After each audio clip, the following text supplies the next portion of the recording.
வணக்கம். நான் உங்கள் ஜெயா. நம்ம இப்போ இந்த வீடியோவில் மாரல் அப்ரோச்சோடைய மேஜர் டெனன்ஸ் என்னன்னோ, அதை பற்றி அடிக்கடி கேட்கப்படும் கேள்விகள் என்னன்னோ அதற்கான பதிலையும் பார்க்கலாம் வாங்க. டெனன்ஸ்னால் கொள்கைகள்னு சொல்லலாம், இல்லை ரூல்ஸ் அண்ட் ரெகுலேஷன் சொல்லலாம், இல்லை பின்பற்ற வேண்டிய வழிமுறைகள்னு சொல்லலாம். அப்போ மாரல் அப்ரோச்சில் என்னென்ன டெனன்ஸ்ன்னு பார்த்தீங்கன்னா, it investigates effects of literature has on readers as moral beings. அதாவது நம்ம மனிதர்கள் எல்லாமே நல்ல வழியில் தான் நம்ம வாழ்க்கையை நடத்தணும். அப்போது மாரல் அப்ரோச் என்ன பார்க்கோன்னா, படைக்கப்படும் படைப்புகள் எல்லாமே மக்களை நல்வழிப்படுத்தும்படி எழுதியிருக்கா. அதாவது நல்லது செய்கிறவங்க சந்தோஷமாக நிம்மதியாக வாழ்வாங்க, கடவுள் அவங்களுக்கு நல்லது செய்வார், இல்லை அவங்களுடைய நல்ல வாழ்க்கை அவங்களுக்கு ஒரு நற்பயனை தருது. அதே மாதிரி தீயதை செஞ்சவங்க கண்டிப்பாக தண்டிக்கப்படுவார்கள், இல்லை பின்னாடி அவங்க வருந்த வேண்டிய நிலைமைக்கு தள்ளப்படுவார்கள் அப்படின்ற ஒரு கருத்தை சொல்கிற மாதிரி இருக்கான்றத அது பார்க்கணும். ரெண்டாவது based on what improves and enriches human lifes. அதாவது மனிதர்களோட வாழ்க்கையை மேம்படுத்துறதுக்கு என்னெல்லாம் இருக்கோ அதெல்லாம் அந்த படைப்பில் இருக்கா அப்படின்னு பார்க்கணும். அது கவிதையாக இருக்கலாம், கதையாக இருக்கலாம், எது வேணா இருக்கலாம். ஆனால் ஒரு எழுத்தாளரோட படைப்பில் இதெல்லாம் இருக்கான்னு பார்க்கணும். Concern with human character and behaviour. அதாவது மனிதர்களுடைய கதாபாத்திரங்களை படைக்கும்போது அவங்க குணாதிசயங்கள் மேலே அது இந்த மாரல் அப்ரோச் எல்லாம் அறவழியில் போகிற மாதிரி கதாபாத்திரங்களை அவங்க படைக்கணும். Looks at text as combinations of various moral qualities. அதாவது ஒரு டெக்ஸ்ட்டுன்னா ஒரு படைப்பு, அந்த படைப்பில் எல்லா மாரல் குவாலிட்டிஸும் அதில் இருக்கா. நல்ல வினைகள்லாம் செய்யக்கூடிய செயல்களை அந்த கதாபாத்திரங்கள் செய்தா, இல்லை நல்ல ஒழுக்கங்களை அந்த புஸ்தகம் சொல்லி தருதா அப்படின்றத பார்ப்பாங்க. Questions of literature is influence by plot, character, ideas and style. இப்போ ஒரு படைப்பு அதில் ஒரு பிளாட் இருக்கும், ஒரு கேரக்டர்ஸ் இருக்கும், ஐடியாஸ் இருக்கும், ஸ்டைல்ஸ் இருக்கும். அப்போ அதை எப்படி அவங்க கையாண்டிருக்காங்க, அந்த எழுத்தாளர் எப்படி கையாண்டிருக்காருன்றத இந்த மாரல் அப்ரோச்சில் கவனம் செலுத்தக்கூடிய கிரிட்டிக்ஸ் கண்டிப்பாக பார்ப்பாங்க. views the work through a particular philosophy or discerns, interprets the work in the philosophy on which it is based. இப்போ மாரல் அப்ரோச்சுக்குன்னு ஒரு ஃபிலாசபி இருக்கும், அந்த ஃபிலாசபியை பேஸ் பண்ணி அந்த படைப்பு படைக்கப்பட்டிருக்கா அப்படின்றத பார்ப்பாங்க. Looks at how the work influenced or was influenced by the ideas of the type. அப்போ அது ஒவ்வொரு காலகட்டத்திலையும் ஒரு விஷயம் முக்கியத்துவம் வாய்ந்ததாக இருக்கும். சில நல்வழிகள், சில நல்ல உபதேசங்கள் பின்பற்ற வேண்டிய கட்டாயத்துக்கு மக்கள் இருப்பாங்க, இல்லை போதிக்கப்படுவார்கள். அப்போது அந்த படைப்பில் அந்த காலகட்டத்துக்கான அந்த மாரல் அப்ரோச் எல்லாமே இன்ஃப்ளூயன்ஸ் ஆகிற மாதிரி அதில் இருக்கா, அதோடைய தாக்கம் அந்த எழுத்தில் இருக்கா அப்படின்னு பார்ப்பாங்க. Views the ideas in a work in relation to ideas founds elsewhere. அதாவது மற்ற நாட்டில் இருக்கலாம், ஆனால் நல்லதாக இருந்தால் அந்த இன்ஃப்ளூயன்ஸு இதில் இருக்கா, அந்த நல்ல காரியங்கள், அந்த நல்ல வழி நடத்துதல் எல்லாமே இந்த படைப்பில் இருக்கான்னு பார்ப்பாங்க. Considers individual morality and social morality. அதாவது தனிப்பட்ட மனிதருடைய நல்லொழுக்கம் மாத்திரம் இல்லாமல் அந்த சமூகத்தோடைய நல்லொழுக்கத்தை பற்றியும் அந்த படைப்பில் இருக்கான்னு பார்ப்பாங்க. Takes into account various factors like individual relativism, situation relativism, cultural relativism and moral அப்சல்யூட்டிசம்.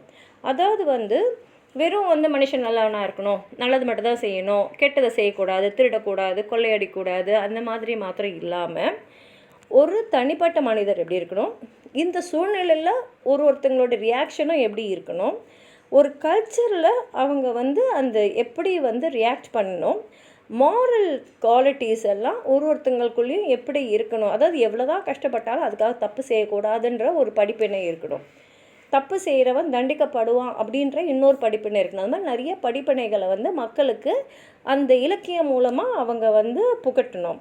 Mphasis due respect for others in all grounds. அதாவது அதுக்காக மற்றவங்களை அவமதிக்கிற மாதிரி இருக்கக்கூடாது, எல்லாத்துக்குமே ஒரு மரியாதை தரக்கூடிய ஒரு சூழ்நிலையில் அந்த இலக்கியம் படைக்கப்பட்டிருக்கணும். Evaluates the goodness of human beings which result in good life. அதாவது ஒருத்தங்க நல்ல வாழ்க்கை வாழறாங்கன்னா அது அவங்களோட நல்வினையினால் அப்படின்றத பிரதிபலிக்கணும். Elaborates that everything in nature has a purpose. அதாவது இயற்கையில் ஒவ்வொரு செயலுக்குமே ஒரு காரணம் இருக்குது அப்படின்றத விரிவாக விளக்கமாக அதில் எழுதியிருக்கணும்.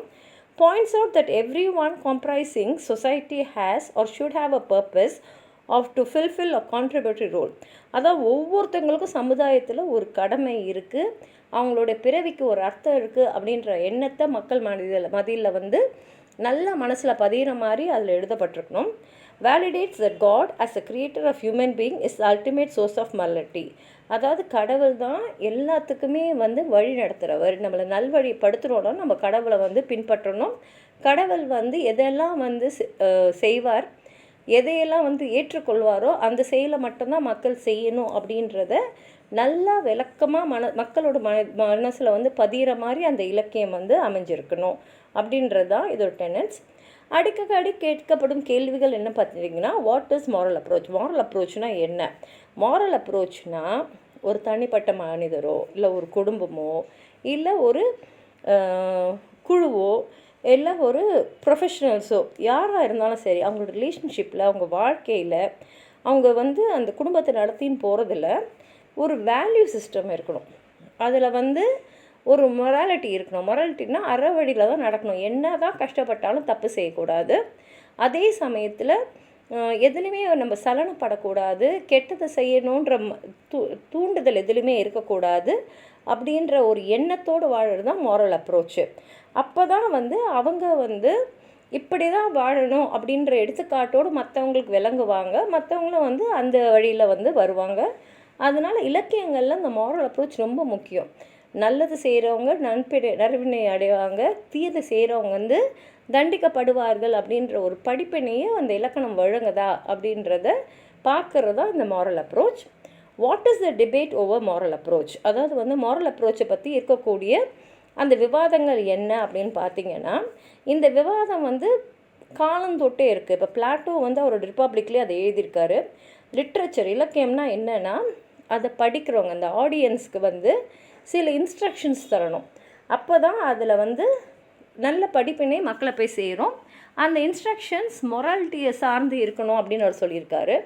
அரிஸ்டாட்டில் வந்து பிளாட்டோவோட ஸ்டூடெண்ட்டாக இருந்தாலும் அவர் என்ன சொல்லியிருக்காருன்னா, இந்த இலக்கியன்றது என்னன்னா ஆடியன்ஸை ஒரு எக்ஸ்பீரியன்ஸ்குள்ளே அழைச்சின்னு போகணும். அதாவது கெத்தாரிசிஸ்ன்னு சொல்லுவார். கெத்தாரிசிஸ்னால் என்னென்னா, இப்போ வந்து அவங்க ஒரு நாடகம் பார்க்குறாங்கன்னா அதில் இருக்கக்கூடிய ஒரு முக்கியமான கதாபாத்திரம் அழுதா இவங்க அழணும். சோகத்தில் இருந்தால் அந்த சோகம் அவங்கள தாக்கணும். மகிழ்ச்சியில் இருந்தால் அவங்களும் மகிழ்விக்கணும். அப்போது அந்த முக்கியமான கதாபாத்திரங்களை அனுபவிக்கக்கூடிய அந்த குணங்களை அந்த எக்ஸ்பீரியன்ஸை அந்த ஆடியன்ஸும் எக்ஸ்பீரியன்ஸ் பண்ணுற மாதிரி இருக்கணும். இதுதான் இலக்கியம் அப்படின்றத அரிஸ்டாட்டில் சொல்கிறாரு. அந்த மாதிரி அப்ரோச்சஸ் தான் இன்றைக்கும் வந்து விவாதத்தில் இருக்குது அப்படின்றது தான் அடிக்கடி இருக்கக்கூடிய விவாதங்கள். What is the duty of the கிரிட்டிக்னா, கிரிட்டிக்கோடைய வேலை என்னென்னா ஒரு இலக்கிய படைப்பை அவங்க வந்து ஆராய்ச்சி செய்யணும், அதை ஜட்ஜ் பண்ணணும். அவங்க வந்து இந்த கருத்துக்கள் உண்மையா இல்லை பொய்யா, இதில் ஏதாவது வந்து தவறு இருக்கா, இல்லை இது வந்து தான் நார்மலாக, இப்போ வந்து நம்ம சொல்லக்கூடிய கருத்துக்களால் உலகத்தில் அமைதி நிலவுமா, எல்லாமே ஏற்கனவே இருக்கக்கூடிய அந்த ஆர்டர் வந்து நிலைச்சு நிற்குமா. அதே சமயத்தில் ரிலிஜன் ஆஃப் டேஸ்ட்னு இருக்குது. அதாவது டேஸ்ட்டாக நமக்கு எதில் வந்து விருப்பமோ அதெல்லாம் அந்த ப்ராஃபிட் சொல்லியிருப்பாங்க இல்லையா, அதெல்லாம் வந்து சரியான முறையில் வழிநடத்தப்படுதா, அந்த இலக்கியம் அதை பிரதிபலிக்காதான்னு பார்க்க வேண்டியது தான் இந்த கிரிட்டிக்கோட duty. What is the strong opinion of Babbitt in genius and taste? Genius and டேஸ்ட்ன்ற புக்கில் பேபெட் என்ன சொல்லியிருக்காருன்னு பார்த்தீங்கன்னா, ஒரு இலக்கியன்றது கெட்டது ஏதோ அதை வந்து இதெல்லாம் தவறு அப்படின்றது எடுத்துரைக்கணும். அதே சமயத்தில் நம்ம வாழ்க்கைக்குன்னு சில ஸ்டாண்டர்ட்ஸ் வச்சுருப்போம் இல்லையா, அந்த ஸ்டாண்டர்ட்ஸ் வழிபடி தான் எல்லா இலக்கியமும் படைக்கப்பட்டிருக்கணும். இல்லைன்னா அது கண்டிப்பாக ஒரு சீர்கேட்டுக்கு எடுத்துன்னு போய் சமுதாயத்தை விட்டுடும் அப்படின்றது தான் பேபெட் வந்து ஜீனியஸ் அண்ட் டேஸ்ட்டில் சொல்லியிருக்காரு. How to critics attach significance to moral approach? அப்போ கிரிட்டிக்ஸ்லாம் வந்து மாரல் அப்ரோச்சுக்கு எப்படி ஒரு முக்கியத்துவம் தராங்க அப்படின்னு பார்த்தீங்கன்னா, இவங்களுக்கெல்லாம் வந்து மாரல் இல்லைனா ஃபிலாசபிக்கல் அப்ரோச்சுன்னு பார்த்தீங்கன்னா, ஒரு படைப்பை எடுத்து அதில் என்ன ஐடியா, அதில் என்ன வேல்யூ சொல்லியிருக்காங்கன்றது முதல்ல அவங்க ஆராயணும். முக்கியமாக பார்த்திங்கன்னா அதை வந்து நேரடியாகவே வந்து ஒரு நரேட்டரோ கேரக்டரோ வந்து மக்களுக்கு வந்து எடுத்துரைக்குதா, அதோட கண்டென்ட் என்ன, அந்த கண்டென்ட்டில் வந்து எத்திக்கலாக ஃபிலாசபிக்கலாக ரிலிஜியஸ் சிஸ்டமில் இருக்கக்கூடியதா. அப்போ அது ஒரு மதமும் வந்து நல்வினையை தான் போதிக்குது. எந்த மதமும் வந்து யாருக்கும் கெடுதல் சொல்கிறதில்ல. அந்த மதங்களில் சொல்லக்கூடிய கருத்துக்களை இவங்க சரியாக தான் எடுத்து அதை மக்களுக்கு எடுத்து சொல்கிறாங்களா அப்படின்னு பார்க்க வேண்டியது தான் இதோடைய பதிலாக இருக்குது. அடுத்தது பார்த்தீங்கன்னா ஹவு டஸ் ஸ்பின்கார்ன் வியூ ஜீனியஸை வந்து ஸ்பின்கார்ன் அவருடைய கண்ணோட்டத்தில் எப்படி எடுத்துரைக்கிறான்னு பார்த்தீங்கன்னா, அவர் அது என்ன சொல்கிறாருன்னா, இது வந்து பியூர்லி எக்ஸ்ப்ரெசிவ். அதாவது ஒருத்தர் ஜீனியஸ்னால் அவர் நல்ல எக்ஸ்ப்ரெசிவாக இருக்கணும், அதே சமயத்தில் ஸ்பான்டேனியஸாக, அதாவது அப்படியே தன்னால் வந்து அவருக்கு அந்த ஓவர்ஃப்ளோ இருக்கணும், அவருக்கு அதில் ஆர்வம் இருக்கணும். ரெண்டாவது, இதெல்லாம் பார்க்கும்போது இதெல்லாம் நியோ கிளாசிஸ்டுக்கு எதிராக தான் இருக்குது. வால்டர் கூட ஒரு சில ரைட்டர்ஸை அவர் ஜட்ஜ் பண்ணுறது தவறாக தான் பண்ணியிருக்காரு. ஷேக்ஸ்பியரே வந்து நியோ கிளாசிக்கல் கன்ஃபெக்ஷன்லன்னு பார்த்திங்கன்னா கொஞ்சம் அதுக்குள்ளே போகாமல் தான் அவருடைய படைப்புகள் இருக்குது. ஏன்னா நியூ டாக்டரின் படி பார்த்திங்கன்னா எக்ஸ்க்ளூசிவாகவும் இருக்கணும், காம்ப்ரிஹென்ஸாகவும் சிம்பத்தட்டிக்காகவும் இருக்கணும்னு சொல்கிறாங்க. இது வந்து பாதி உண்மை தான். ஆனால் பாதி உண்மைன்னு பார்த்திங்கன்னா உலகத்தில் இருக்கிற படைப்புகள் எல்லாம் பார்த்திங்கன்னா முக்கால்வாசி பார்த்திங்கன்னா ஓவர் ஒர்க்டாக தான் இருக்கும். அப்போது ஸ்பின்கார்ன் வந்து நம்பணும்னு சொன்னால், இப்போ கிரிட்டிக்ஸ் எல்லாம் பார்த்திங்கன்னா எல்லா கிரியேட்டரும் எதையோ ஒருத்தர் ஒன்று எடுத்துறாருன்னா அவரோட கருத்தை வந்து மக்களுக்கு சொல்கிறாருன்னு தான் அர்த்தம். அப்போது அவர் சொல்ல வேண்டிய கருத்தை முழுமையாக சொல்லியிருக்காரா அப்படின்றத பார்க்கணும். அதே சமயத்தில் அந்த சொல்லப்பட்ட கருத்து வந்து இன்ட்ரென்சிக்காக இருக்கா, அதனால் ஒரு பயன் இருக்கா அப்படின்றதையும் பார்க்கணுன்றது தான் இவர் சொல்லியிருக்க கருத்து. உங்களுக்கு எதாவது சொல்லணும்னு நினச்சிங்கன்னா கீழே இருக்கிற கமெண்ட் பாக்ஸில் எழுதுங்க. இந்த வீடியோவை லைக் பண்ணுங்கள், உங்கள் ஃப்ரெண்ட்ஸோடு ஷேர் பண்ணுங்கள். சப்ஸ்கிரைப் பண்ணாதவங்களாம் ப்ளீஸ் சப்ஸ்கிரைப் பண்ணி சப்போர்ட் பண்ணுங்கள். நன்றி.